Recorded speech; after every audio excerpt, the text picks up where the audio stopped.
Ini penting saya utarakan sanad karena sebagian kesesatan fatwa itu juga karena nggak punya apa sanad. Soal orderan Mbak Idris Pak Kaulo untuk melawan fatwa tadi Malakat Emanukum, saya kayaknya tidak nuruti itu karena fatwa itu jatuh dengan sendirinya. Karena saya yakin nggak ada yang mendengar ya. Nak dilawan corong Jawa mari kumo luhur gitu. Karena pasti sudah jatuh dengan sendirinya. Karena kata Rasulullah SAW itu al halalu bayyinun wal haramu bayyinun. Jadi semuanya itu sudah jelas. Manusia itu diwatakkan untuk mencintai fitrah salimah. Sehingga dalam tradisi jahiliyah sekalipun ketika Rasulullah mulai dakwah, itu kata orang-orang Quraisy, Muhammad, kalau kamu ingin aneh-aneh itu karena ingin kaya, jama'na laka malan, kita kumpulkan harta, kemudian Anda jadi orang paling kaya. Kalau kemudian Anda ingin dari aneh-aneh itu mendapat perempuan, kata orang Arab jahiliyah sebelum ada Islam, kata mereka juga, zawwasnakaha, maka perempuan itu yang kamu cintai, kita akan mengkawinkan, menikahkan kau dengan dia. Artinya adatun nikah itu adat yang dahulu. Dan mulai dulu yang namanya nikah itu melibatkan wali, melibatkan keluarga. Makanya di antara pujian tiba berjanji terhadap keluarga Rasulullah SAW adalah tarakus sifah falam yusibhu ma'aruhu min adami wa ila abihi wa ummi. Sehingga sifah ini yang definisinya ya jelas, nikah definisinya juga apa? Jelas. Kalau ada orang tertentu yang belum jelas definisi itu sudah di bawah awam lagi. Sudah tidak awam tok, tapi sudah di bawahnya, di bawah nol. Sehingga nggak usah dilawan orang-orang yang punya nilai kayak kita ini. Karena tadi zaman jahiliyah saja, jika Muhammad kamu ingin aneh-aneh itu, ingin nikah, zawwasnaka, kita akan nikahkan kamu dengan perempuan yang kamu inginkan itu. Nggak ada dalam satu riwayat pun yang dikatakan maka saya sewakan atau saya bookingkan, tidak ada. Semua redaksi zawwasnaka. Itu artinya ada seremonial akad yang bernama apa? Nikah. Makanya dipuji tarakus sifaha falam yusibhum aruhu min adamiu wa ila abihi. Kemudian dalam fikih juga dikatakan nikahul jahiliyah adalah sah, tidak perlu ditajdid. Saya ulang lagi ya, nikah fil jahiliyah itu tidak perlu ditajdid fil Islam asal tidak ada mufsid yang dzati. Misalnya begini ya, kita tidak pernah dengar sahabat-sahabat yang masuk Islam kemudian nikahnya ditajdid oleh Rasulullah SAW. Itu menunjukkan peradaban nikah ini ma'ruf. Kecuali nikah ada mufsid yang permanen, misalnya menikahi saudara kandung atau nikahi buliknya atau nikahi mbahnya, dan itu hebatnya nggak terjadi dalam kafir jahili. Semua nikahnya normal dan dengan wali, sehingga Anda tidak perlu menyaksikan aturan-aturan fikih yang sudah dibakukan oleh ulama. Jadi nggak usah risau sana. Pokoknya sampean yakin saja ja'al haqqu wa zahaqal batil innal batila kana zahuqa. Nah kemudian ini yang makalah yang saya siapkan begini. Sekarang Indonesia itu dikepung oleh paham-paham keras. Sebetulnya untuk menghadapi paham-paham keras itu yang paling hebat tentu ilmu. Dalam banyak cerita, banyak saksinya juga. Pernah, ini masyhur sekali cerita ini. Saya Syarawi itu ketemu orang ekstrim yang mau ngebom orang-orang Islam yang sedang main di bar. Dugem lah kira-kira gitu. Karena di dunia Allah kok maksiat tok, ini baiknya mati aja daripada hidup, daripada ngeleng-ngeleng bumi gitu. Terus ditanya sama Syekh Syarawi, kalau betul mereka jadi mati, aina masiruhum, lalu mereka mati terus kemana? Dijawab oleh ekstremis tadi, ya ilanar, karena mereka matu fi hinil maksiyah, mati ketika maksiat. Terus jawabnya si Syekh Syarawi, lalu kalau mereka akan neraka itu keinginan Rasulullah apa keinginan kamu? Apakah pernah Rasulullah itu berkeinginan umatnya mati masuk neraka? Ya enggak. Ya sudah, kalau itu tidak keinginan Rasulullah jangan lakukan. Itu kan satu ilmiah yang luar biasa. Rasulullah tidak pernah ingin umatnya mati dalam keadaan siap masuk neraka. Makanya tidak usah mati pas itu ya. Bener MC tadi. Kalau mati milih tanggal dan milih tempat. Ya itu diantara pujian-pujian yang masyhur tuh. Yang dulu sahabat ada yang muji Rasulullah itu. Khuliq tamu barroon mingkuli aibin. Fakaan nama khuliqta kama tasa. Jadi itu sebenarnya makalahnya sahabat. Tapi yang untung Mustafa Atif karena dapat uang banyak dari nyanyi. Jadi itu sebenarnya makalah normal dari pujian seorang sahabat, tapi yang untung Mustafa Atif. Mungkin yang untung juga pengundangnya karena ternyata abadi ya. Tapi itu makalah itu dah. Nah cerita Imam Sa'rawi tadi, Sa'rawi Sa'rawi Mutawali Sa'rawi ya. Mufassir itu. Saya punya kitabnya itu 27 jilid. Saya sebagai peneliti itu ya ndak tastek amat karena saya butuh adit ya, butuh penguat itu. Dan penguat itu pula yang saya bawa ke sini. Ya ini saya baca terjemahnya dulu, nanti saya baca Arabnya supaya dapat barokahnya Rasulullah SAW sebagai Jami'ul Kalim. Nabi pernah didatangi seorang bedui. Bedui itu Arabi, orang kampung. Minta sama Nabi, karena Nabi itu udah orang kaya, tentu kira-kira saya bayangkan ya dikasih 50.000 atau 10.000. Si Arabi ini tidak terima, dan tidak terima ngomong di depan umum. Ketika Rasulullah tanya, apa saya sudah baik sama kamu? Kata si Arabi tadi tidak. Karena kamu kikir hanya ngasih saya segini. Sahabat hampir marah saja karena Nabi tersinggung gitu. Tapi Nabi lalu mengajak orang itu ke dalam rumah. Kira-kira kalau Indonesia mungkin ditambah 200.000 atau 300.000. Kemudian, apa ini cukup? Ya cukup. Kamu sudah puas? Ya puas. Fajazakallahu min ahlin wa asyiratin. Dipuji-puji Nabi. Kemudian kata Rasulullah, ayo kita keluar. Keluar nemuin khalayak begini. Khalayak rame. Kamu tadi mengkritik saya, menghujat saya di depan umum. Maka kamu sekarang harus memuji saya di depan umum. Supaya clear. Akhirnya mau dia. Oke, kita mau. Akhirnya muji-muji, Pak Muhammad orang baik, dermawan gini-gini. Setelah itu dia pulang. Hebatnya Rasulullah ketika pulang kata Nabi begini, sabda Nabi gini. Kalau saja dia pas benci saya itu kok mati. Saya ulang lagi. Kalau saja dia pas komentari saya buruk tadi kok mati, maka dia mati sebagai min ahlin nar karena berstatus pencaci maki Nabi. Akhirnya dia muji Nabi itu lewat disuap, lewat dikasih uang lagi. Loh itu sudah sah. Jadi saking baiknya Allah, Islam suapan itu juga sah. Itu kan muji Nabi itu karena di suap. Makanya ini penting. Sehingga dalam khazanah Islam itu memang agak aneh-aneh. Jadi di antara ceritanya dalam hukum-hukum Islam itu ada orang fasiknya minta ampun, tapi minta karena iman sama hadis bahwa nanti kalau ada orang mati disaksikan orang dua, apalagi kalau 4 min ahlil jannah, maka dia min ahlil jannah. Itu dia fasiknya minta ampun, nyewa orang. Nanti kalau saya mati bilang saya orang baik. Betul. Setelah dia mati bayar. Ini baik. Satu kampung nggak ada yang percaya ini saksi bohong. Tapi sama Allah diampuni karena kesaksian suapan. Lalu berarti jenengan ngalalo suap ya ndak, saya tidak ngalalo suap, ngalalo sedekah.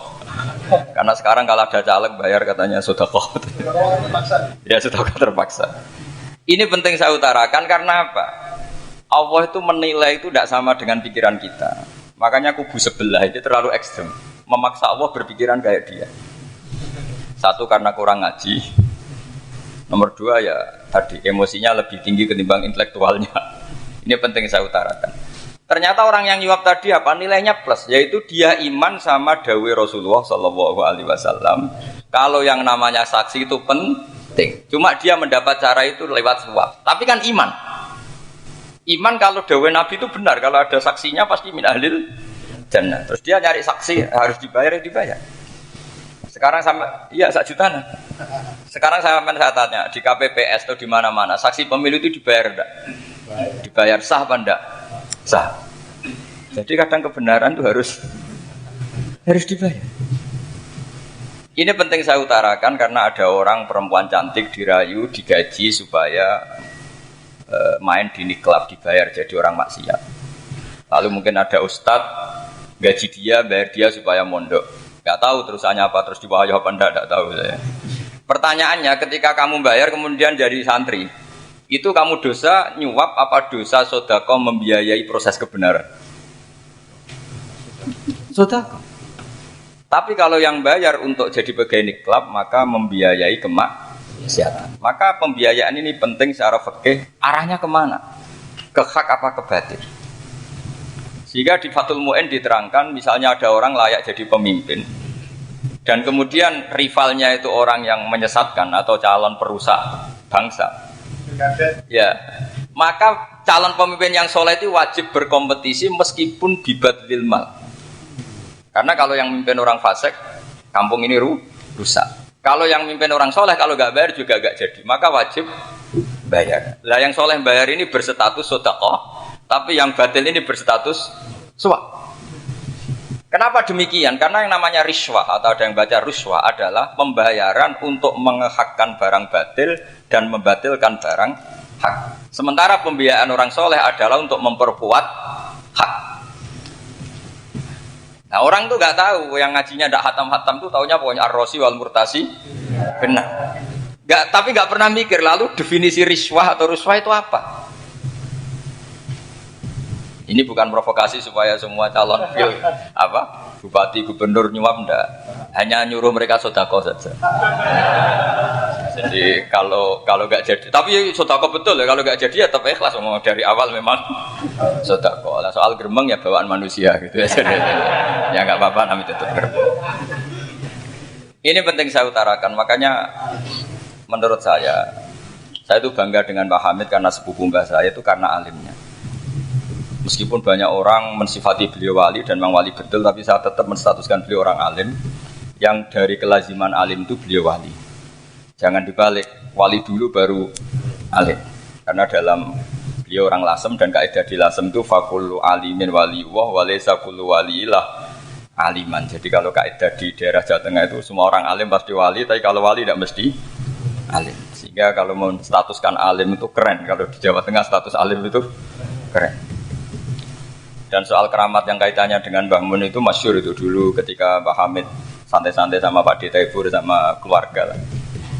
Beliau mau istirahat, kemudian yang datang Kiai Maimun, Mbah Mun zaman itu masih dipanggil Gus. Sopo pur, ada Pak Taifur di situ. Kata Pak Taifur, saya kalau manggil Pak D itu Gus Mun. Dan itu Mbah Hamid ngendikan rajulun alimun waliyuh. Itu orang lelaki yang alim yang waliyuh. Jadi beliau muji Mbah Mun juga alimun dulu, rajulun alimun waliyuh. Ini penting saya utarakan karena kesanatan keilmuan beliau jelas dari beberapa keluarga di Lasem. Karena di daerah Fakhriyah itu yang tempat lahirnya Pak Hamid juga lahirnya mbah saya. Itu mbah-mbahnya sudah orang alim, termasuk Kiai Sidik Jember itu juga lahirnya di kawasan pondoknya Pak Hamid Fakhriyah. Kemudian Kiai Sidik punya anak yang namanya Ahmad Sidik yang jadi Rois Am yang sekarang ada Gus Wirjon macam-macam itu semuanya juga keluarga Lasem.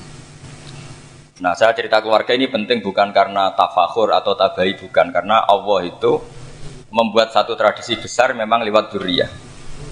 Sehingga Allah ngendikan misalnya ulaikal ladzina an'ama Allahu 'alaihim minan nabiyyin min dzurriyyati Adam wa mimman hamalna ma'anu wa min dzurriyyati Ibrahim wa Israila wa mimman hadaina wastabaina. Karena tanpa dzurriyyah itu enggak ada tradisi, enggak ada kultur. Misalnya saya menjadi hafal Quran dulu, bapak saya itu tiap zaman Pak Hamid masih sugeng, yang semaan di sini itu pasti bapak saya, namanya Kiai Haji Nur Salim. Kadang diajak baca Quran di kamarnya Kiai Hamid. Karena kalau bapak saya itu mantu ponaan sama Pak Hamid. Itu dulu bapak saya memotivasi saya supaya hafal Quran itu gini, hak kowe kudu hafal Quran. Nak kowe hafal Quran, iku kepaten obor. Kok anak merapal luwe duwe alasan. Jadi kalau ada Gus tidak alim itu mesti salah bapaknya. Karena kalau bapaknya bisa baca Wahab, anaknya mau baca primbon itu malu. Tapi kalau bapaknya sudah bacanya WA, anaknya jadi primbon. Era cucu sudah dukun. Era cucu sudah kayak Dimas Kanjeng, nanti itu pasti. Karena nggak ada rasa malunya. Tapi kalau bapaknya alim, baca Wahab misalnya, juga Qanaah, anaknya juga itu figurnya. Terus cucunya juga gitu figurnya. Makanya disebut dzurriyyatam ba'duha min ba'd. Ini penting. Dulu Mbah Mun itu sering ijazahi saya itu persis ijazahnya Bapak, ijazahnya Mbah Hamid. Kalau punya amplop itu ya dibeda-bedakan, ini amplop dari tamu, ini dari pejabat, ini dari orang fakir. Sehingga penggunaannya juga sesuai itu, tidak serampangan. Karena dianggap amanat. Kalau kita salah tasarruf maka menjadi hisab. Kalau sekarang nggak salah dikumpulkan. Orang desa salam template wadol pitik kuru, wedhus kuru. Ambek guse tuku HP seri terbaru itu kan kasihan ya. Padahal sing salam template itu ibunya kerja di Malaysia. Mungkin gelantungan ngecat tembok di Malaysia. Hasil salam template digogos tuku HP terbaru itu kan enggak imbang. Nah tuku tasbih kan sumbut. Ini bukan nyindir tapi ngamuk jadi ini penting karena semuanya itu ada hisabnya. Walatus alunna yauma idzin anina. Karena tradisi ini harus kita teruskan ala qadril istitor. Karena itu nanti yang mengawal ilmu. Kemudian termasuk tradisi mengakui santri goblok, ini penting. Itu enggak ada santri sebarokah santri goblok. Makanya dulu Mbah Mun, Mbah Hamid, Kiai Alim itu kalau sama santri goblok ya tidak benci. Enggak kayak sekarang semua orang bikin sekolah unggulan. Sekolah unggulan itu kritik saya hanya memproduksi orang-orang yang nantinya mendapat. Kalau kamu punya santri hafal Quran, nanti hadiahnya umroh. Langlanya umroh, santri pinter hadiahnya beasiswa. Tapi hubungannya sama negara itu mendapat. Sementara santri yang goblok hidup di pedalaman Kalimantan karena di sana belum ada masjid, bikin masjid dia. Sebagian hartanya dipakai masjid, sebagian hartanya dipakai bangun masjid. Ini yang goblok pendiri masjid, yang pinter pengajian di masjid dibisaroi uang kas masjid. Artinya gini. Ya kalau halalnya halal, tapi kita mbok yo roh hikmahnya orang-orang goblok itu. Supaya kita tetap ngaji Rabbana ma khalaqta hadza batila. Semua ini ada gunanya. Subhanaka ma khalaqta. Jadi semuanya ada gunanya. Maka bagi santri-santri yang goblok tolong nanti saya di-Fatihai karena saya ini pembela Anda. Loh yang ngomong biar saya karena saya terkenal santri pinter. Kalau yang ngomong sampean goblok kan enggak ada yang percaya. Oh, padune padha gobloke kan gitu. Yang ngomong harus saya. Saya itu niru Rasulullah Shallallahu Alaihi Wasallam. Nabi itu kalau ada santri serabakat pinter itu diwari sak surat usung nang mulai pinter. Banyak itu. Balighu anni walau ayah. Ada sahabat ngaji hanya diajari idza zulzilatil ardu sudah kamu pulang sudah pinter. Karena betul. Sekarang coba diangan-angan. Ada santri alim alamah. Mungkin bakasnya furu'iyah. Gimana hukumnya Jumatan jumlahnya itu 40 kurang. Atau 40 pas imam. Kemudian ada yang batal satu hukumnya gimana? Dia mikir furu'iyah. Sementara yang goblok. Dia di desa tertinggal gak ada masjid. Piye caranya dia masjid? Ini bikin aslul ibadah. Yang sini sudah khilaf tentang yang gak penting.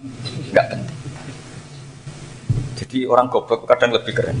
Akhirnya apa? Duriannya yang goblok nanti jadi orang alim alama ngekholi wong goblok karena pendirinya biasanya orang pati pinter. Itulah Allah Subhanahu wa taala. Ada bikin sesuatu itu sia-sia. Nah, saya ini korban ilmu itu. Akhirnya santri saya banyak yang enggak jelas. Ya, tapi ya saya terima saja. Saya santri itu macam-macam. Ada yang profesor, ada yang doktor, ada yang goblok, ada yang baru tobat kemarin. Ada yang Cina lagi seneng ahli sunnah wal jamaah, macam-macam. Semuanya ngaji sama saya. Karena saya tetap berkeyakinan Rabbana ma khalaqta hadza batila.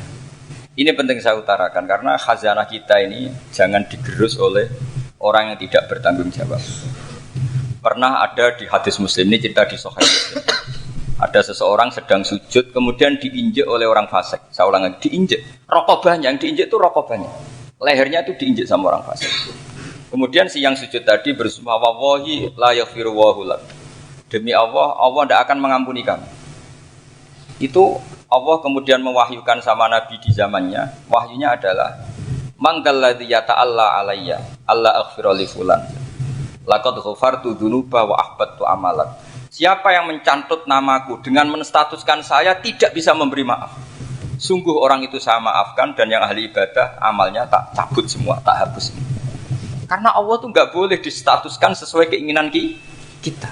Kita sedang soleh terus mengatakan orang lain tidak soleh, Allah tidak akan ngampuni. Ngampuni tidak itu wilayahnya Allah dan Allah yaf'alu ma yasha. Dan Allah berkali-kali memaklumatkan dirinya yaghfiru liman yasha wa yu'adzibu man yasha. Tapi ini kubu sebelah nyifati Allah hanya wa yu'adzibu, kubu sebelah kan gitu. Tidak pernah kalau Allah disifati yaghfir. Bagaimana Allah gak tersinggung? Allah selalu distatuskan yu'adzib. Itu kira-kira kalau Allah kan gini, saya ini bisa u'adzib, bisa aghfir, kenapa status saya tinggal yu'adzib? Ini ngaji di mana? Khatam enggak gitu kan gitu. Makanya resikonya ahli sunnah itu masyhur tuh Pak Hamid Pasuruan. Tamu macam-macam diterima. Ketika orang benci Golkar itu ada tamu dari Golkar juga diterima. Ketika orang nggak mau diberi hadiah oleh orang Golkar, Pak Hamid ya diterima. Bilang ke bapak, mau ngaku lo mau wainur, duit enggak ana gunane dhewe. Sing marai rawan hisab itu kan kamu dapat uang nggak jelas kemudian kamu pakai pribadi. Kalau orang-orang soleh kan nggak pernah dipakai, kan aman saja. Loh, dihisab apanya? Wong hanya peralon. Kalau istilahnya Mbah Hamid itu peralon. Datang diberikan orang lagi, datang diberikan. Kalau kena kamu kan hisab. Kamu nyate makan wareg glegeken. Nah, itu uangnya nggak jelas dipakai nyate glegeken, ya mesti hisab. Kalau nggak jelas ya disedekahkan. Kalau ingin bebas apa? Bisa. Tapi kalau sering sedekah biasanya nggak bebas dari miskin. Tapi kalau kamu wali kan tetap Pak Hamid itu masyhur bisa kok. Tapi kan nggak jadi miskin. Kamu nggak terkenal sakok tapi miskin. Ini nggak wali. Ini penting. Jadi kebanyakan orang ekstrim karena mensifati Allah Taala itu hanya dengan status yu'adzib, tidak dengan status yaghfir. Dan itu mereka harus ngaji lagi. Kurang apanya Rasulullah SAW? Nabi sebagai manusia benci sekali sama pembunuh Hamzah karena qatilu ahabbin nasi ila Rasulillah. Yaitu sama Wahsy. Siapa yang enggak tahu Wahsy? Qatala ahabban nasi ila Rasulillah itu qatala Hamzah. Dan ketika Nabi nyuwun sewu maksud-maksudna Wahsy, Allah malah nurunkan ayat laisa laka minal amri syai'un aw yatuba alaihi. Ada pilihannya aw yatuba alaihi. Apa yang terjadi? Justru Allah mentobati Wahsy. Memaafkan Wahsy, mentobati Wahsy. Ada sahabat yang dipuji Nabi Hamamatul Masjid, akhirnya su'ul khotimah. Kita tahu ceritanya siapa? Sa'lah. Makanya kata Mbah Mun sering cerita ke saya. Banyak orang darani saya itu tidak jelas, kata Mbah Mun, karena saya sama siapa saja baik, sehingga banyak yang nuduh saya itu tidak jelas. Kata beliau, ulama paling jelas ya saya ini, karena masih orisinil, kata beliau. Tapi pakai bahasa Jawa, karena tadi Mbak Idris bilang ada yang MA ya, Madura asli tadi, makanya saya terpaksa bahasa Indonesia tadi. Kata Mbah Mun, ulama paling jelas ya saya, karena saya menyikapi siapa saja baik, karena di hati saya hanya membaca laisa laka minal amri syai'un aw yatuba alaihim aw yu'adziba. Kenapa kamu vonis si buruk? Bisa saja nanti baik. Yang sedang baik bisa saja nanti Kalau nasib seseorang enggak jelas, kenapa kamu sikapnya jelas? Nah, ini orang-orang enggak ngaji itu memaksa orang lain jelas. Ini kubu sebelah pasti salah, ini pasti benar. Wong manusia kok dipasti-pastikan gimana? Kita ini tidak nabi. Kalau nabi maksum pasti benar. Kalau sampean? Maksum bisa. Apa? Maksum bisa. Maksum bisa. Jadi ketidakjelasan para ulama ini berdasar konstitusi tadi bahwa itu wilayahnya Allah Subhanahu wa Ta'ala. Ini penting saya utarakan. Jadi penting sekali. Jadi orang yang sedang fasik sekarang bisa saja nanti tobat. Yang sedang sekarang soleh bisa saja nanti masalah. Sehingga Rasulullah tetap mengajarkan ya muqallibal qulub tsabbit qalbi ala dinik. Jadi kalau ngaji itu khatam. Khatam itu begini misalnya ya. Saya pernah ngaji Ihya, belajar Ihya khatam. Bahkan saya punya takrirannya berdasar kitab Ithaf, sarahnya Ihya itu. Kalau ingin tahu sanadnya sarah Ihya, ya misalnya Gus Idris ini, Idris ngaji Mbah Hamid Pasuruan, ngaji Mbah Dimyati. Mbah Dimyati ini ngaji sama kakaknya Kiai Mahfud Termas. Kiai Mahfud ngaji sama abahnya Kiai Abdullah. Kiai Abdullah ngaji sama abahnya Kiai Abdul Manan. Kiai Abdul Manan ini mulazim terhadap Sayyid Murtado Az-Zabidi. Jadi kalau santri Salafiyah ini ya kira-kira tokoh Sabiah. Karena Mbak Idris Sadisa ya kira-kira sampean itu dari pengarang Ithaf itu baru tokoh berapa? Sabiah, masih keren. Turun pitu. Masih kaya lah. Lah kamu kok miskin? Turun ke 8 katanya kan. Jadi nanti kalau masih keren. Itu sampean ngaji kitab kalau khatam. Saya ulang lagi kalau khatam. Itu memang ada bab-bab di mana ulama itu harus tegas, harus tafriq bainal haqqi wa bainal batil. Oke, itu bagus. Mana yang hak, mana yang batil kita bedakan. Di bab itu bagus. Tapi kalau nanti kamu ngaji bab tawadhu, lihat di Bidayatul Hidayah atau di semua kitab tasawuf, bab tawadhu itu, kalau melihat kamu orang kafir, kamu melihat orang apa?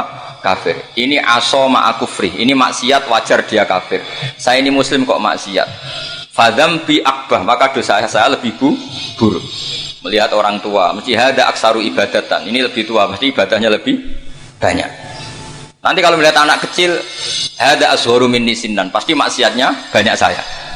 Jika terus evaluasi gitu, sehingga nggak pernah takabur.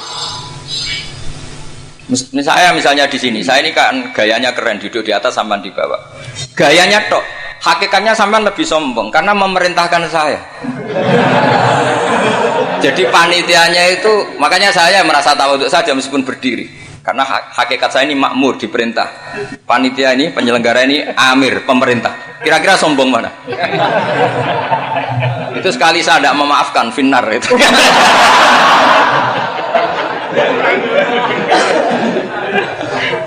Tapi insya Allah tak maafkan lah. Iya masih insya Allah. Jadi ini penting. Jadi mbok ya orang-orang yang ekstrim itu mikir keinginan Rasulullah SAW itu umatnya meninggal dalam keadaan baik. Makanya benar tadi, notulen tadi. Kalau doa, kalau ingin mandi itu memang harus ada jadabnya. Tapi yang asli loh ya, jangan gaya-gayanan. Ya asli betul loh, yang nggak khilaf memang asli. Itu ada seorang wali doa di depan Nabi itu begini, ya Allah, saya harus jadi orang soleh. Allah diharus-haruskan itu kan nggak sopan ya. Ya Allah, saya ini harus jadi orang soleh. Kenapa? Sekali saya soleh, maka surroh habibu, yang senang kekasihmu. Sekali saya fasik, maka yang senang musuhmu, yaitu iblis. Tinggal jenengan milih mana, nyenangkan kekasihmu apa nyenangkan musuhmu. Akhirnya ada aku ya sudah soleh aja soleh ini kok doa kok neror orang ini. Kira-kira gitu. Jadi ya Allah, saya harus jadi orang soleh. Kalau saya jadi orang soleh, surroh habibuk, yang senang kekasihmu. Kalau saya jadi orang fasik, yang senang musuhmu. Sedangkan tinggal milih saja, menyenangkan kekasihmu apa menyenangkan musuhmu. Kira-kira Allah senang mana? Senang menyenangkan. Wah, itu doa paling mustajab. Tapi syaratnya harus anti bikolbin dan dari ijazah nggak mandi, itu ijazah nggak mandi. Maka ini tidak saya ijazahkan. Nanti kalau kamu ngalami isak sendiri, ngalami wujdi sendiri, terus ngalami itu, insya Allah makbul. Dia mau gaya-gayanan copy paste, nggak diterima itu. Jadi wali-wali dulu itu kalau berdoa itu sederhana, tapi dari hati yang paling dalam. Makanya Nabi Musa itu terkenal. Orang paling seenaknya sendiri dan Nabi Musa hubungannya dengan Allah. Tapi sama Allah dimaafkan karena orisinil, tidak bikin-bikin. Rasulullah juga itu. Kalau sudah marah itu doanya gitu. Cuma celakanya ditiru Nirawarisman dulu. Nabi itu ketika perang Badar itu jelas kalah, nggak mungkin menang. Sudah jelas kalah. Nabi hanya 313 orang kafir, 1000 dengan perlengkapan apa? Sudah lengkap semua. Setelah perang dilihat itu jelas kalah.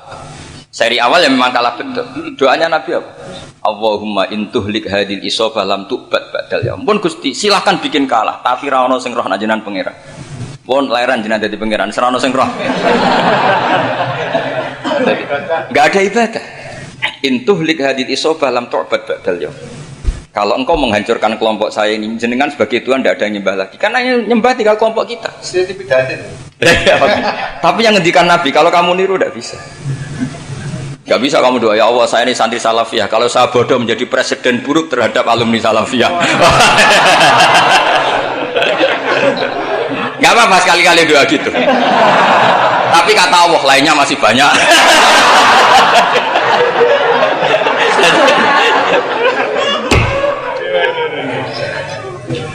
Tapi itu syaratnya tadi harus ada al-wujdi wasima. Jadi makanya Imam Ghazali punya kitab al-wujdi wasima. Karena ada masrob, ada syarab. Jadi wali ngikuti para nabi itu ada masrob, ada syarab. Sehingga perasaannya itu beda. Saya punya sekian contoh. Makanya tadi saya bilang di sini yang cerita nanti tak baca Arabnya ya tabarruk dengan jamil apa kalim. Jadi Nabi menyontohkan gini ya. Hubungannya Nabi dengan umatnya itu kata Rasulullah ibarat orang punya unta atau sapi yang susah, yang sarodat itu berat. Kalau bahasa sini nama beda. Yang larat ya Pak? Melayu. Terus orang-orang lain ingin membantu. Kubu sebelah ingin bantu. Tapi ketika mereka ingin bantu malah unta ini tambah lari karena asing. Semua selain pemiliknya ini kan bagi unta itu asing. Jadi mau dibantu ditangkap tambah lari karena ini orang asing semua. Ngajinya agak jelas, asalnya agak jelas, tapi mau ikut umat Islam ini asing semua. Akhirnya kata Nabi yang punya unta tadi datang, kemudian ngambil rumput, terus unta itu dipanggil, kemudian unta itu ngikuti. Kata Nabi, ibarat saya seperti itu. Kalau saya yang memimpin Islam, saya yang merawat umat saya, maka umat akan mudallalah, akan nurut. Tapi kalau yang rumat kalian, malah Islam menjadi kacau. Kenapa menjadi kacau? Karena tadi nyifati Allah saja salah. Orang Islam baik dihukumi kafir hanya karena tahlilan, hanya karena manakiban dihukumi kafir. Sekarang inginnya Nabi orang menjadi Muslim apa kafir? Inginnya Nabi orang menjadi Muslim apa kafir? Muslim. Lalu gara-gara melakukan perilaku tertentu dihukumi kafir. Iya, ziarah wali songo musyrik, nyekel patok musyrik. Katanya minta sama mayit. Padahal saya andekan jadi mayit itu diziarahi sampean enggak seneng. Enggak senengnya karena ya kadang murid itu jari gurunya ya kurang ajar. Masa gurunya dibilang gini, "Ya Allah, in kana muhsinan fazid fi ihsani, wa in kana musian fatajawaz anhu." Kata gurunya, "Soleh tenan darani in kana." Makanya saya tidak suka zaman ziarah ke saya. Kecuali doanya ditasihkan dulu ke saya. Makanya enggak boleh ziarah itu pada Nabi, bisa murtad kan? Coba itu baca di depan Nabi, murtad enggak? Ya Allah, kalau ini baik maka gini, kalau buruk. Masa Nabi baiknya ingkana? Lah orang-orang yang menyerang kita kan, itu gak ada zaman sahabat doa seperti itu. Ya mesti gak ada, mana mungkin sahabat baca itu di depan Nabi. Masa Nabi didoain, ya Allah kalau dia baik maka fazid, maka kalau dia buruk, ya gak mungkin. Lah mereka nyerang kita itu gak ada dalam sejarah sahabat. Ya sahabat kok nahlili Nabi itu gak Nabi. Mau didoain maghfir lahu. Kan ngenyek kanjeng Nabi jadi ngono ighfir lahu. Ya mesti saja sahabat gak akan tahlilan yang kabudut itu Rasulullah. Bahkan diistilahkan kabudut saja salah. Intaqala ila rafiqil ala. Nah kalau sampai harus ditahlili, kalau enggak yang rokok betul. Amalnya pas-pasan, dosanya berkelanjutan. Kondak gimana? Punya tanah warisan yang hasil ngerebut milik orang lain. Kamu sudah mati, dipakai anak cucumu. Ini berkelanjutan enggak dosanya? Berkelanjutan, berseri-seri. Mereka kalau nyerang kita kan sahabat tidak melakukan itu untuk Nabi, ya nggak mungkin lah sahabat mendoakan itu pada Nabi, kan nggak mungkin. Coba kalau kamu jadi mayit, terus kamu gurunya, terus ada murid kamu bilang Allahumma in kana muhsinan fazid fi ihsani wa in kana musian fatajawaz anhu. Mesti kalau kamu bisa bangun. Ya Allah, cong meyakini saya soleh itu masih ingkana. Kalau guru saya soleh, maka kalau guru saya buruk, maka itu kan taklek namanya, Pak. Itu kan kurang ajar. Loh, saya tidak pernah doa gitu di depan Pak Hamid Pasuruan, tidak pernah. Saya kalau doakan bangun ya tidak pernah. Allahumma ali darajati fil jannah. Saya nggak pernah, ingkana nggak pernah. Karena andekan itu saya juga sama kok. Cuma kalau ada orang doa di bangun gitu ya karena orang lain ya tak biarin. Tapi saya tidak bilang amin, ya biarin aja sudah. Tapi kalau santri sarang nggak usah lah doa ya apa? Ingkana. Masa meyakini solehnya gurunya kok nunggu apa? Ini bukan ijazah, ini marah ini. Jadi pelurusan ini. Saya ulang lagi, ngaji itu harus khatam. Pentingnya khatam tadi, kalau di bab tafriq bainal haqqi wa bainal batin, akan-akan kubu sebelah ini benar karena tegas. Tapi kitab itu tidak hanya bab itu, juga ada bab tawadhu. Di bab tawadhu itu, misalnya kita melihat orang kafir, ini wajar maksiat kan dia kafir. Masa saya mukmin maksiat?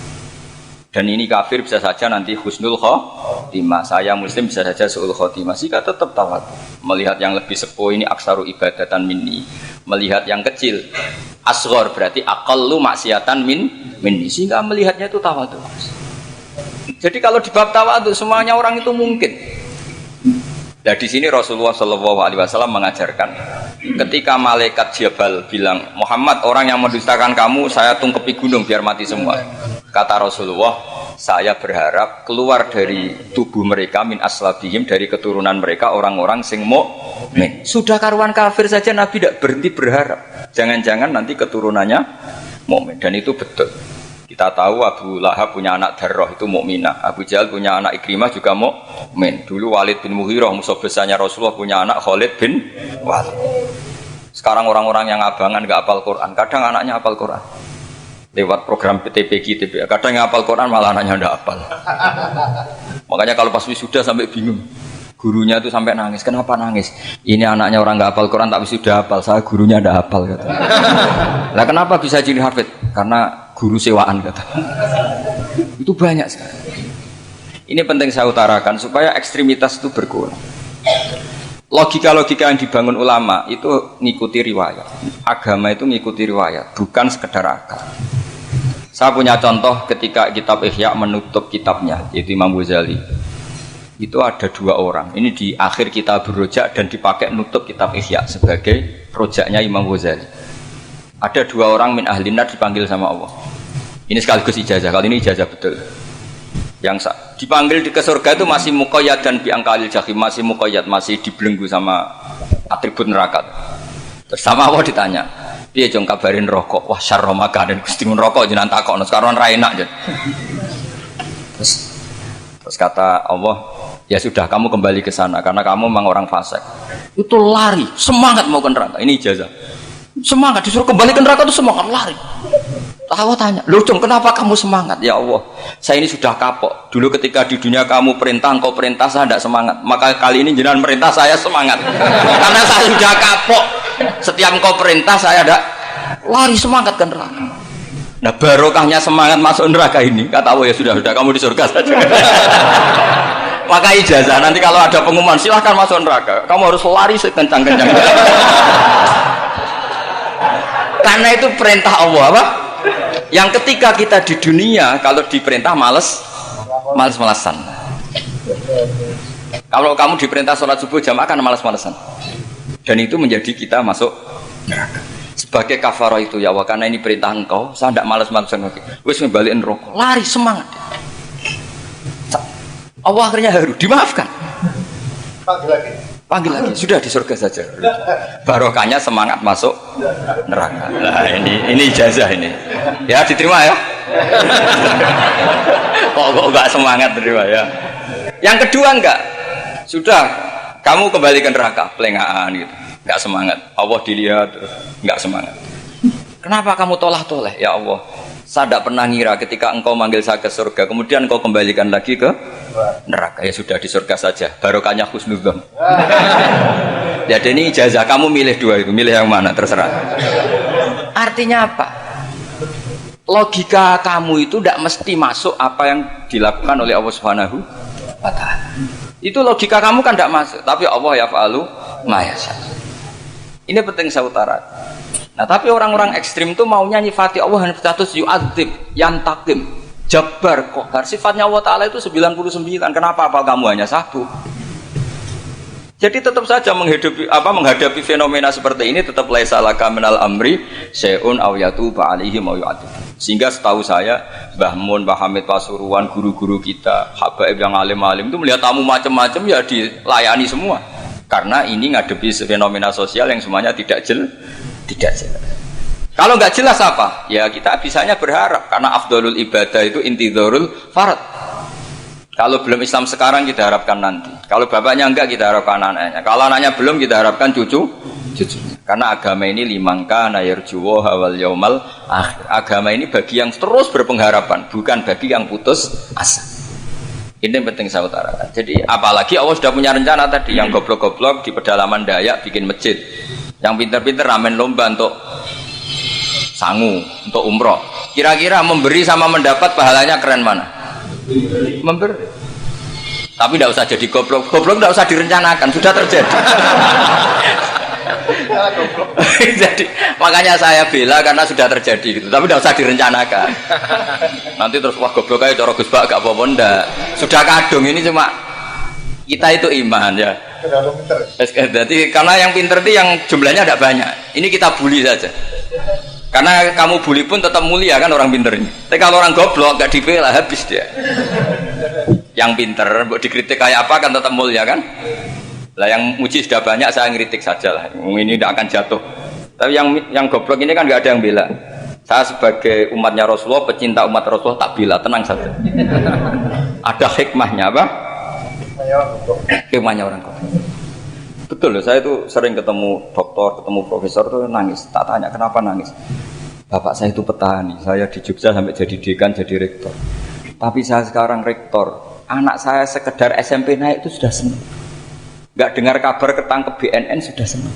Padahal saya ini ahli metodologi. Ternyata pinter bapak saya. Karena bapaknya tadi hanya petani bisa menjadikan anaknya profesor. Tapi profesor tidak mesti bisa jadi. Anak sana SMP aja sudah senang. Karena Allah ingin membuktikan pinter kamu itu tidak ada artinya di depan iradatullah. Di depan apa? Iradatullah. Supaya orang tunduk. Lu coba yang jadi ulama tabi'in itu rata-rata abnaul mawali. Anaknya budak yang dimerdekakan. Karena Allah seperti itu. Ada yang tokoh yang tadi dzurriyatam ba'du hamimpat itu harus kita jaga. Saya termasuk orang yang ditakdir punya mbah-mbah alim itu juga harus dijaga. Yang enggak alim peluangnya masih banyak. Banyak sebanyak-banyaknya. Asal tadi lewat jalur sregep dan kalau bodoh ngaji saya nanti. Tak ajari robbana ma khalaqta hadza napa? Karena ayatnya gitu, min dzurriyyati Adam wa mimman hamalna ma'anu wa min dzurriyyati Ibrahim wa Israil. Terus terakhir ditutup wa mimman hadaina wajtabaina. Itu umum. Tidak jalur nasab. Siapa saja yang hadaina wajtabaina. Ini penting saya utarakan. Jadi ini sebagai penutup tak baca teks Arabnya supaya kita dapat barokah jami'ul kalim. Karena sebarokah-barokahnya bahasa Jawa atau bahasa Indonesia masih barokah bahasa Arab. Cuma kalau tidak saya terjemah dulu, nanti saya baca ini kamu amin, amin dikira doa aja sih. Makanya ini diterangkan dulu, biar gak korban apa? Diamini. Karena saya ini pernah Jumatan di satu kampung, imamnya itu sepuh. Imamnya sepuh, khutbah itu gak selesai-selesai karena dia gak bisa menyelesaikan sesuai teks di bukunya itu. Yang belakang mantul terus amin, amin. Akhirnya Pak Khotib ngadeg lagi, cungkurung doa, cungkurung.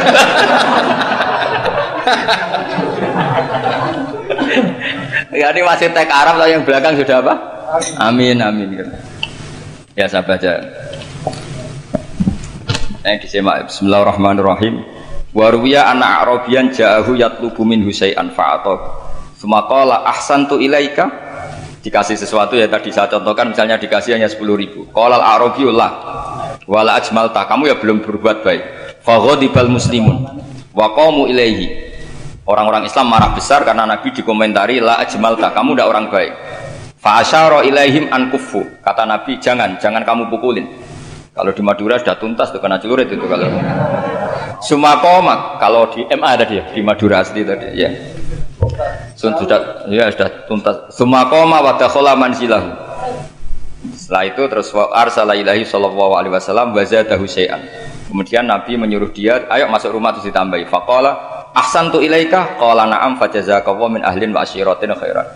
Setelah ditambah banyak sama Nabi, saya sudah baik sama kamu. Wah, baik kalau sekarang baik. Itu mengatakan baik karena ditambah uang. Bukan karena dari nuraninya, karena ditambah uang, ditambah duit. Amplopane ditambah. Faqala lahu Nabi sallallahu alaihi wasallam, "Innaka qulta ma qulta wa fi nafsi ashabi min dzalika syai'un. Fa in ahbabta faqul baina aydihim ma qultu baik. Ma qulta baina yadayya hatta yadhaba ma fi sadrihim 'alaika." Kamu tadi ngomong dan menjadikan sahabat saya tersinggung. Coba sekarang klarifikasi supaya mereka clear apa? Itu menunjukkan klarifikasi itu termasuk wataknya Rasulullah Shallallahu Alaihi Wasallam. Tadi kamu menyinggung saya di depan umum, maka sekarang kamu muji saya juga harus di depan umum supaya clear, supaya mereka tidak punya perasaan macam-macam. Sudah akhirnya qala na'am falamma kana al-ghautu awil asyu ja'a faqala sallallahu alaihi wasallam inna hadzal arabiyya qala ma qala fazidnahu fazama'nahu radiya kadzalik qala na'am fajazakallahu min ahlin wa asyiratin khairan. Faqala Nabi sallallahu alaihi wasallam, ini penting ya bagi semua dai, bagi semua ustaz. Masali wa masalu hada masalu rajulin lahu naqatun syaruddat alaihi fattaba'an nas wa tafa'at ba'ahan nas. Falam yaziduha illa nufuran. Fanadahum sahibuha khallu baini wa baina naqati fa inni arfaqu biha minkum. Jadi namanya unta, sapi atau kuda itu lebih terbiasa sama pemiliknya sama orang lain. Sama pemiliknya. Kalau orang lain ikut mantu ketika berat malah tambahlah lari. Sama kiai sama umat itu, kalau kiai kan punya syafaqah sama umat, maka inginnya umatnya dimaafkan. Tapi kalau kubu sebelah inginnya mengkafirkan, mendosakan, membid'ahkan, itu bisa diharap nggak umat mau kembali, malah lari. Makanya saya pernah ngalami ini serius. Ada orang tukang ngafir-ngafir nawang NU gitu. Di majlis, satu majlis dengan saya. Singkat cerita, semua NU pinter. Waya jamaah duhur itu, waya sholat. Ayo jamaah, aku gak sholat. Kenapa? Kafir sholat bareng. Gak wajib wong kafir sholat. Tidak usah kafir, sholat aja. Mereka itu kan omongannya ta'arud, mengkafirkan kita tapi mewajibkan kita sholat. Sholat wajib gak bagi orang kafir? Gak wajib. Berani gak mereka mengatakan yang dikafirkan gak perlu sholat karena sudah kafir? Berani gak kira-kira? Gak berani. Jadi omongan mereka itu paradoks semua. Karena memang gak pernah ngaji.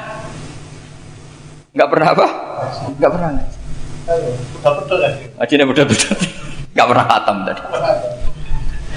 Ya, jadi kata Rasulullah, fa inni arfaqu biha minkum wa alam fatawajjahala baina yadayya fa afdala minkum mil ardi faradda hatta ja'at wastanaqat wa shadda 'aliya rahlaha wastawa 'aliya wa inni law taraktukum kaqaulihi terus ya sudah seperti itu faradda hatta ja'at wa shadda 'aliya rahlaha wastawa 'aliya wa inni law taraktukum saat terus itu walhasil itu terusannya hadis itu kalau saya membiarkan dia dengan keyakinannya tadi mengkritik saya dan dia mati maka dakhalan. Jadi intinya gini, seneng Nabi dibayar itu sah. Seneng Nabi dibayar itu sah. Seneng Nabi dibayar itu sah. Jadi ya kalau ada maulid terus kiainya ngasih makan-makan terus menjadi seneng Nabi karena ada Bukharinya, itu juga sah. Ono zaitune sah. Terus kiainya seneng karena untuk amplop juga sah. Jadi ini sudah ini sama-sama sah. Karena untuk kebaikan selalu sah.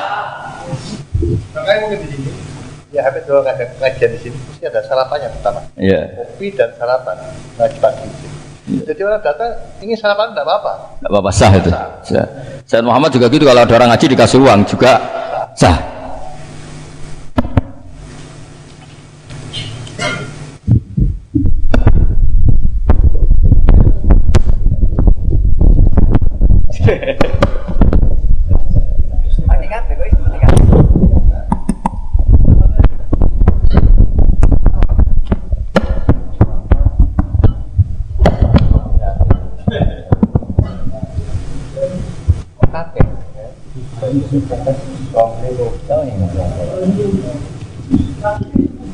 Subhanallah kama khalaqta hadza.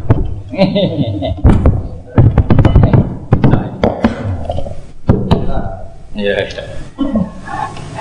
jadi ini jelas ya, jadi riwayat ini jelas. Kemudian riwayat yang ada di kitab Bukhari ketika Rasulullah didustakan, dibuli. Ini wa ana mahmum ala wajhi falam astafiq illa wa ana biqarni sa'alib yang di bawah garis itu ada yang di Bukhari. Farafatu rasi fa idzan ana bi sahabatin qad adallatni fa nadartu fa idzan fiha jibril fa nadani fa qala inna wa qad sami'a qala qaumika laka wa maraddu 'alaika wa qad basa ilaika malakal jibal litamurahu bima syi'ta fihim. Fa nadani malakul jibal fa sallama 'alaihi tsumma qala ya Muhammad fa qala dzalik bima syi'ta in syi'ta an udbika alim al-akhsaban. Faqala Nabi sallallahu alaihi wasallam bal arju ayyukhrijawahu min aslabihim ma ya'budu wa wahdah la yusyriku bihi syai'an. Jadi Nabi menghadapi yang sedang kafir saja enggak putus asa. Bisa saja mereka nanti melahirkan anak-anak yang Islam. Jadi kalau ada kiai menghina orang kafir itu jangan melihat kiai kok kancanan wong kafir. Yang benar itu kiai yang penuh harapan. Sehingga sama orang kafir saja harap. Tapi sekarang enggak. Kiai kancanan wong kafir, kiai kok kancanan wong fasik. Logikanya dibalik. Kiai nelateni wong kafir nak menawa anak turune masuk Islam. Kiai nelateni wong fasik anak menawa dadi soleh. Logikanya harus seperti itu. Nah, soal perang itu beda. Perang kan mereka sudah menstatuskan diri ingin bunuh kita. Tentu kita harus berani untuk mempertahankan diri. Tapi kalau kondisi normal tidak bisa seperti itu. Ini kan kondisi normal. Itu Rasulullah. Ya nggak boleh. Karena tadi. Bahkan kalau saya pernah ngaji ini di Sidogiri pernah cerita Rasulullah jajar Nabi Nuh. Ada seorang wali, pasnya Abu Hasan Asyadili. Siapa Abu Hasan apa? Asyadili. Mimpi ketemu Rasulullah jajar Nabi Nuh. Kemudian Nabi Nuh itu digojlok sama Rasulullah. Kamu pernah maksudkan kaum kamu. Bisa saja fi aslabihim atau fi zuhurihim ada nasamatan sing tu'minu billah. Sekarang misalnya begini ya, ini orang kafir. Di sini itu ada gen yang ribuan ila yaumil qiyamah. Bisa saja gen-gen yang sekarang masih di zuhurihim, karena kalau gen di lelaki diistilahkan fi zuhurihim, ini saja nasamatan tu'min. Nasama yang nanti mukmin. Kalau dia mati kan berarti kamu membunuh calon orang mukmin berikut. Tapi ya sama. Tapi kalau kamu bilang dibiarkan, bisa saja ini ada nasamah sing calon kafir. Berarti kamu membiarkan kekafiran. Nah di sini hebatnya Allah. Allah bikin Nabi Nuh mewakili istihad potensi kekafiran berlanjut sehingga beliau bilang wala yalidu ila fajiran kafaro. Paham ya kan Rabbila tadzar alal ardi minal kafirina dayara innaka intadzarhum yudillu ibadaka wala yalidu ila fajiran kafaro. Logika itu terwakili oleh Nabi Nuh. Logika bisa saja ini ada nasamatan untuk minubillah. Itu terwakili oleh Rasulullah bal arju ayyukhrijawahu min aslabihim may ya'budullaha wa la yusyriku bihi syai'an. Kayak apa untungnya kita jadi umat Rasulullah sallallahu alaihi wasallam? Masalahnya Nabi Nuh gak Nabi Nuh, Nabi Muhammad. Jadi kira-kira istihad kamu ikut Nabi siapa? Kalau main hantam ya ikut Nabi Nuh. Kalau main rojak berharap Nabi Muhammad. Ya sudah, sampean ikut mana? Nabi Muhammad. Ini penting saya utarakan supaya apa-apa itu terukur lewatnya. Ya pokoknya istilah kayak Wali Songo yang tercerminkan sampai ke kita kayak Pak Hamid, karena Pak Hamid ini sanadnya secara gen sampai Sunan Bonang, di silsilah itu sampai Sunan Bonang. Saya punya catatan nasabnya Pak Hamid Pasuruan sampai Sunan Bonang ditulis Mbah Him itu. Ya, pas 40 harinya Mbah Hamid itu silsilah itu. Saya kira demikian, saya mohon maaf atas semua kesalahan. Wah, baru mulai. Ya Santi Putri itu gak usah mikir besar berat-berat, yang penting nurut suami itu kata para suami. Tapi kalau suaminya gak layak diikuti ya diberontak saja gitu. Karena gak ada sesuatu yang luar biasa kayak perempuan. Itu kata Sayyidina Umar, pernah dia mau jalan ya, dicegat sama Khawlah itu bintu Salab. Itu sampai 3 jam. Padahal Umar sudah Amirul Mukminin. Sudah siapa? Amirul Mukminin. Tapi ketika ditanya, kenapa engkau berhenti karena orang tua ini? Kamu tahu orang tua ini siapa? Ini ketika protes itu didengar langit sabhuju. Yaitu yang di ayat qad sami Allahu qaulal lati tujadiluka fi zawjiha wa tastaqi ila Allah. Jadi sing protes wong wedok ora trimo bojone, Kanjeng Nabi diprotes. Ya singkat cerita, Khawlah itu cantik. Memang contohnya harus cantik. Kalau jelek nggak bisa. Khawlah itu cantik sekali. Walhasil dia mungkin khed atau apa, lama mungkin khed. Terus suaminya datang. Aus bin Somit ini datang. Melihat istrinya pas sujud. Di semua teks riwayat fa'ajabatu ajizatuha. Makanya gambarannya harus cantik. Enggak usah diterjemah ya. Fa'ajabatu ajizatuha. Singkat cerita Aus itu minta dilayani saat itu juga. Si Khawlah enggak mau karena sedang ibadah. Mbok sik Mas kok dalu. Enggak kowe sekarang. Saking mangkelnya karena agak kesampaian. Ya orang lanang kan gitu mesti kotor kalau enggak kesampaian. Terus Zuhara minha, dia melakukan tihar. Anti aliyah ka dhuhri ummi. Dulu tihar dalam hukum jahiliyah adalah tolak. Setelah ditihar, Aus getulnya bukan main karena Khawlah ini cantik. Makanya contohnya cantik karena kalau gak cantik gak getun gitu. Terus kalau gak cantik juga suaminya ada kesusu gitu. Sudah tahu semua pokoknya gitu punya nada. Singkat cerita akhirnya suaminya datang ke Rasulullah. Ya Rasulullah, saya ini sangat mencintai istri saya, tapi tadi saya keterucut dihar dia. Lalu solusinya gimana? Ini karena tambahnya khas perempuan, kata Mbak Idris, ya sudah tak turut, ini khas perempuan. Kemenangan partai apa? Perempuan. Tapi tidak PSI, ini kemenangan partai perempuan. Kata Rasulullah, sementara hukumnya begitu. Kalau dihar itu bimanzilatit tolak. Ya sudah, kamu nggak bisa kumpul lagi sama dia. Istrinya dikasih tahu, protes. Apa? Hukum apa-apaan itu? Diparani Rasulullah. Ini hukum tidak benar ya Rasulullah. Ya tapi setahu saya hingga detik ini saya sebagai Nabi hukumnya baru begitu. Enggak benar. Dibantah terus sama Nabi diancam gini. Kalau engkau tidak bisa memutuskan, tak laporkan Allah.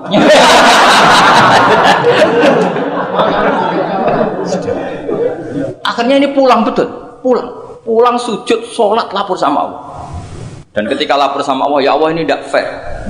Lapornya tuh jorok sekali. Qad nasartu lahu batni, akala syababi wa nasartu lahu batni.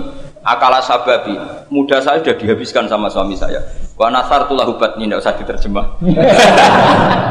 Tapi ketika saya sudah tidak muda, sekarang saya mau diceraikan lewat apa? Dia. Terus wa innali auladan, saya ini punya anak banyak. Indomam tuhum ilayya jauh. Kalau saya rawat pasti mereka kelaparan. Karena saya miskin, saya seorang perempuan. Tapi wa in domam tuhum ilaihi do. Nak tak elokno bapak mesti ditinggal wayang. Wah kira-kira gitu. Wayang gerutu sendiri. Akhirnya Allah jawab bahwa zihar itu tidak tolak. Lah akhirnya Nabi manggil dia, panggil perempuan tadi. Padahal Nabi gak dengar, itu di kamarnya sendiri perempuan tadi. Terus qad sami Allahu qala allati tujadiluka fi zawjiha wa tashtaki. Itu semua teks ya tujadil. Allah mendengar perempuan lati itu perempuan tujadil kasih madoni kowe Muhammad. Nek ada dikai di padone wedok enteng Nabi saja dilabrak. Wes susah perempuan tuh repot. Nabi dilabrak. Sampai jadi surat Mujadilah. Makanya saya kalau baca Mujadilah, yang baca Mujadalah. Ini kaitannya dengan tasrif.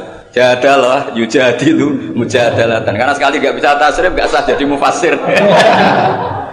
Ya jadi kalau kafaro ya kafiru ya takfiron. Iya.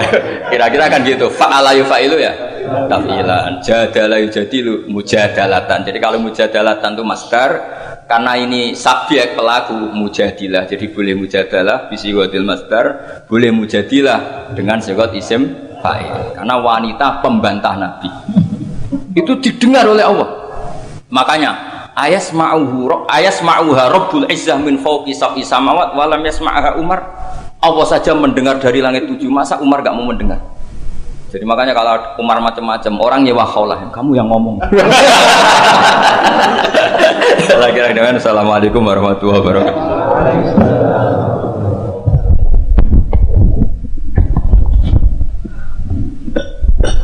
Luar biasa ini. Alhamdulillah mudah-mudahan menjadi ilmu yang bermanfaat. Dilanjutkan dengan sesi dialog. Untuk termin pertama kami beri waktu kepada 3 penanya. 3 penanya yang bukan termasuk yang goblok-goblok tadi ya. Silakan.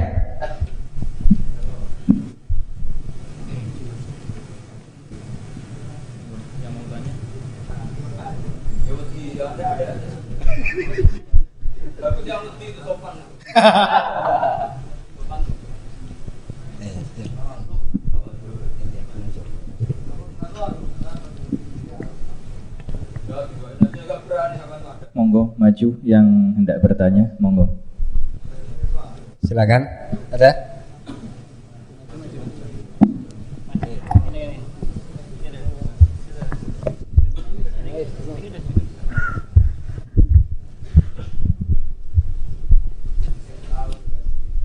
Bismillahirrahmanirrahim. Assalamualaikum warahmatullahi wabarakatuh. Nama saya Ahmad Mufaddal Rasid MA, Madura asli. Sebenarnya pertanyaan saya, dalam sektor sosial dan politik, kenapa kita menyaksikan para praktisi dakwah memiliki berbagai pandangan yang saling bertentangan dan berjauhan? Atas jawabannya terima kasih. Yang kedua monggo.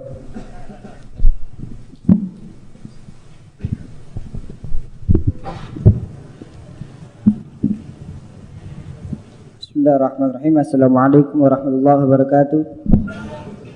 Nama saya Ahmad Syarif Hidayatullah. Pertanyaannya, bagaimana cara menyikapi beda pemahaman dan pengamalan dalam Islam di Indonesia? Bagaimana cara menyikapi beda pemahaman dan pengamalan dalam Islam di Indonesia? Bismillah. Wassalamualaikum warahmatullahi wabarakatuh. Lahir, ada satu lagi. Maju. Assalamualaikum warahmatullahi wabarakatuh. Nama saya Syafril. Berdasarkan dari beberapa serapan dari media sosial, beberapa kubu saling mengutarakan kebenarannya masing-masing. Pertanyaan saya, kebenaran itu dinamis atau statis? Matur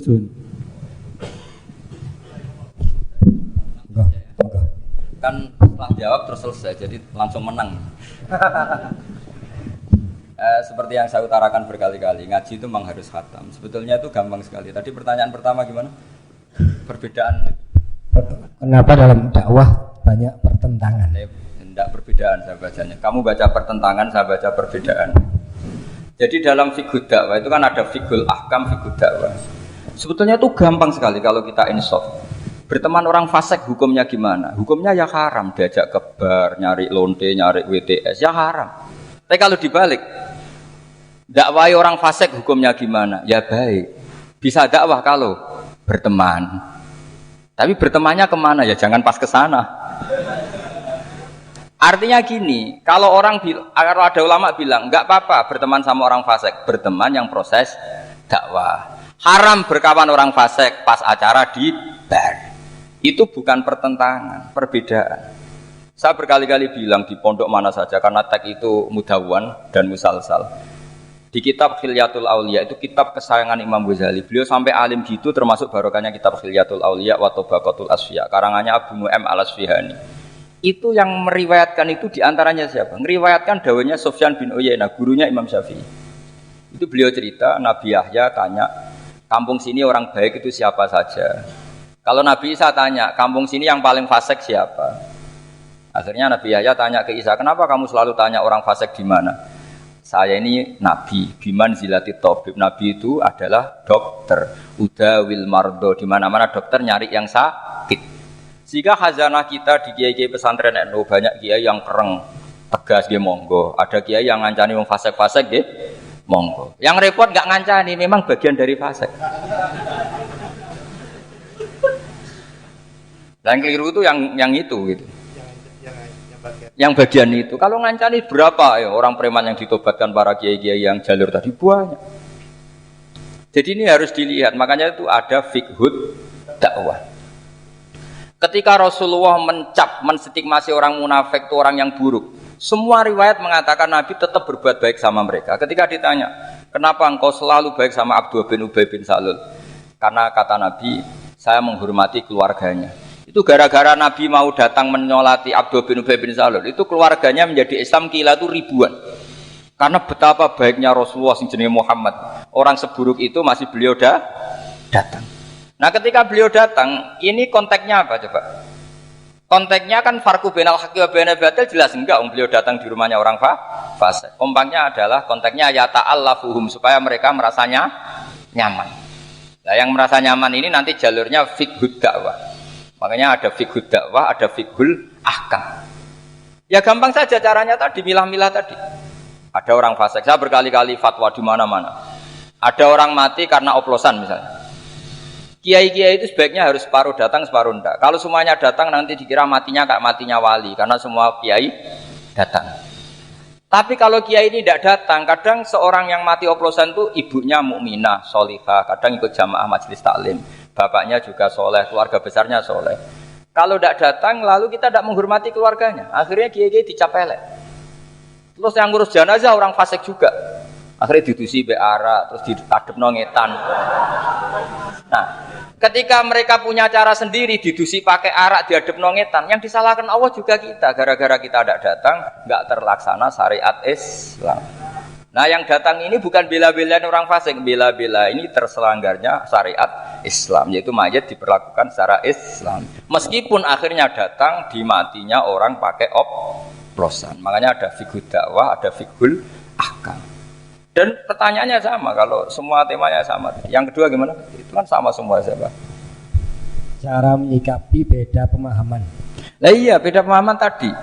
Rasulullah itu dekat orang munafik, tapi dalam rangka tarbiyah. Kadang yang sahabat yang sudah soleh dijauhi. Mergo cara Jawa, moh nguyai segoro tahsilul hasil. Masyhur kan, Nabi punya uang banyak, yang baru Islam dikasih banyak, yang sahabat Ansor yang heroik gak dikasih apa-apa. Ketika ditanya Rasulullah kenapa yang sudah Islam lama tidak kamu kasih? Mereka itu mentalnya heroik, inginnya ngamal memberi. Kalau ini inginnya mendapat sudah ata'alafuhum alal Islam. Karena nggak baik loh orang biasa heroik misalnya dulu pecinta Mbah Hamid, sering ngasih Mbah Hamid. Setelah Mbah Idris kaya dikasih, itu nanti jadi pecundang dari mental memberi menjadi mental ingin mendapat. Rasulullah itu tidak ingin orang Ansor jadi mental memberi, kemudian berubah menjadi mental ingin meminta atau mendapat. Sehingga Nabi setelah futuhat itu orang Ansor itu nggak dikasih apa-apa. Karena kalau dikasih nanti tadi dari mental heroik memberi menjadi penerima. Pas itu Nabi diprotes, ya Rasulullah kenapa tidak memperhatikan mereka? Mereka jasanya akan besar. Kata Nabi, akiluhum ila imanim, saya pasrahkan mereka terhadap imannya. Mereka mencintai saya tanpa servis, tapi kalau ini butuh servis. Itu banyak, saya sering Mbah Mun itu kalau diundang pejabat itu hampir pasti datang. Tapi kalau diundang santri kadang-kadang angel jog sepuh-sepuh. Karena alasannya tadi, wong-wong santri sekarang seneng ngaji. Tapi nak iki lagi seneng-senengnya ngaji. Saya pernah ngalami betul ketika Habib Lutfi diundang di Pondok Al Munawir. Kayak apa terkenalnya Pondok Al Munawir Jogja itu sempat kecewa karena akhirnya beliau gak rawuh. Tapi ketika dikonfirmasi pas itu ada Kopassus atau pengundang, pondok rasa aku wis do soleh. Nak mereka soleh butuh aku. Hanya dikalahkan yang Pondok Al Munawir. Itu juga filosofi dakwah. Sama Rasulullah tadi. Ya Rasulullah, kenapa engkau memberi ini padahal Islamnya baru, ini yang Islam lama tidak kamu kasih? Kata Nabi, yang Islamnya lama sudah kuat, jadi gak perlu diservis. Tapi iya. Lalu ini perlu disokok tadi kata itu. Nah itu, jadi pemahaman tuh khazanahnya harus banyak. Terus yang ketiga gimana tadi? Kebenaran itu apakah dinamis atau statis? Kebenaran apa? Kalau kebenaran eksak ya pasti 1 tambah 1 sampai kiamat ya tetap 2. Tapi kalau manusia ini kan mobil, manusia juga dinamis. Jadi kebenaran manhaji itu ya nggak ada batasannya. Kamu sama anak sendiri, sama istri sendiri kadang baiknya tegas ya tegas, baiknya ramah ya ramah, baiknya hujron ngeneng ya harus ngeneng. Karena kalau ramah terus ya repot. Pas itu marah kamu ramah, dianggap ngenyak, yakin. Kowe bojomu pas ngamuk terus senyum-senyum, kira-kira dianggap baik apa ngenyak? Kira-kira saja. Jadi semua itu ada aturannya. Misalnya sowan kiai itu baik, sowan kiai baik, tambah banyak tambah baik, terus sowan setengah papat. Tok assalamualaikum. Bunyi-bunyi kok sowan, jadi sowan kiai apik, Mbah. Sama itu semua itu ada batasannya dan manusia pasti tahu. Itu kan ibarat seorang istri bilang, "Pak, opo ae rebuk be aku, kita ini sudah menyatu." Iya deh, aku pengen wayo. Wah, padahal sudah bilang apa saja. Tapi tetap saja apa saja yang enggak itu kan gitu. Katanya apa saja kamu dukung, ternyata setelah apa saja kamu sebutkan kecuali itu kan. Artinya gini, Islam tuh ya begitu. Ada sesuatu ayat atau apa saja yang perlu tegas ya tegas, perlu lunak ya lunak. Makanya itu hebatnya Abu Bakar dan Umar. Abu Bakar itu jadi wali karena layinal janib, karena orangnya ramah. Tapi dia tahu tidak semua kebenaran terwakili orang ramah. Makanya dia menunjuk Umar sing ghalid, yang keras. Itu bukti. Makanya Indonesia itu bagus. Yang ramah juga kenal yang keras. Itu bagus. Karena memang makanya Rasulullah itu Abu Bakar sudah Islam, masih berdoa wa ma'izal Islam di Umar. Karena Abu Bakar itu sopan. Jadi kalau dibully orang kafir, Rasulullah disakiti ya main sabar. Rasulullah sudah mikir, nak gak ono petarung repot. Ketika melihat Umar di pasar Uqad itu petarung hebat. Kata Rasulullah, kalau yang Islam ini itu keren. Makanya doa Allahumma aizal Islam bi Umar. Umar didoakan hanya 2 hari masuk Islam. Masuk Islam langsung marani Nabi. Engkau ini orang yang benar, ngapain sembunyi-sembunyi? Harus tegas. Orang-orang kafir diparani, awas ganggu Rasulullah Muhammad, tak bacok kamu, tak bacok kan. Akhirnya Allahumma aizal Islam. Pertama bihadil Umaran, akhirnya kesampaian siapa? Umar yang khotob ya. Bukan Amr bin Hisham. Jadi ini penting saya utarakan. Artinya apa? Kebenaran tidak semuanya terwakili orang sing layinal janib. Buktinya lam yaktafi Rasulullah bi Islami Abi Bakar, tapi masih ingin dengan Islamnya Umar. Karena tadi ini penting saya utarakan. Jadi cobalah yang legowo secara ilmu. Ya kayak tadi, misalnya saya, Mbak Idris, banyak ulama termasuk jenis orang alim. Tapi kan nggak bisa dakwah di Dayak. Barokahnya orang alim jadi di pusat-pusat Islam kayak di Pasuruan. Coba kalau kita ada alim, mungkin di pedalaman Dayak bikin masjid. Jadi yang nggak alim ya barokah karena supaya. Sama tak ceritani, saya punya sanad musalsalila Rasulillah Shallallahu Alaihi Wasallam. Nanti dimasuk usulnya Rasulullah itu sampai saya figura. Ketika ada hisab itu tidak usah dibayangkan karena Allah tidak terkaifiahkan. Allah Jibril sama Rasulullah. Singkat cerita mau masuk surga kira-kira kiai induan lah. Kiai induan ya kayak Pak Hamid mungkin ya kayak kiai induan. Pertama yang Nabi usulkan apa? Ai Rabbi ibaduka abaduka fi atrofil ardi. Kiai-kiai di pojok-pojok Dayak itu ya banyak Gusti, itu tolong diperhatikan. Sing gak ono namane tadi. Sing gak diparani calon presiden, calon gubernur yang gak ganggu-ganggu. Itu Nabi matur, ibaduka abaduka fi atrofil ardi. Banyak hamba engkau di pojok-pojok bumi yang nyembah jenengan. Pojok-pojok gunung. Iya, pojok-pojok gunung. Makanya itu termasuk nanti tanggal 10 saya ke Korea karena mereka TKI TKW, tapi di sana bangun masjid di daerah ateis. Di daerah apa? Ateis. Itu uang mereka kerja untuk bangun masjid. Kamu kadang disalami template pakai kas masjid. Ya enggak apa-apa kalau halalnya halal, cuma mikir itu maksudnya halal, saya yakin halal karena kiai nanti ya paling gue bangun masjid ini kan mau oper-operan tok. Karena kiainya di pondok disangoni masjid gue bangun pondok ya mau oper-operan. Yang repot kena kiai medit itu rusak gitu dunia pokoknya. Soalnya mau medit itu rusak dunia rusak. Kamu tahu alamatnya medit tuh? Qoribun minan nar itu sudah. Kata Nabi kan wal bakhil qoribun nanar. Jadi baidun minallah, baidun minal jannah, qoribun. Kalau tanya alamatnya medit di mana Gus? Ya qoribun nanar, deket-deket situ. Jadi ini jelas saya kira demikian. Assalamualaikum warahmatullahi wabarakatuh.